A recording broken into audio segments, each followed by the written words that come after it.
保護環境先要由欣賞、親近大自然開始。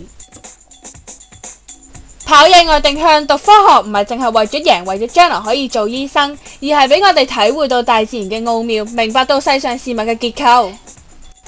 我覺得作為地球村嘅村民，我有責任保護家園，為地球出一分綿力。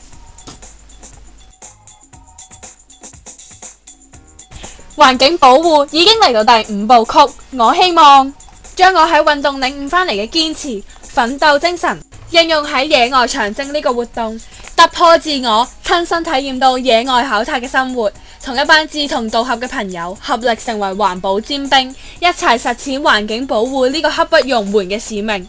同時，我亦會充分利用我嘅領導才能，主動好學精神，讓大家明白到環境保護人人有責，以一傳十、十傳百嘅方法去推動環保意識。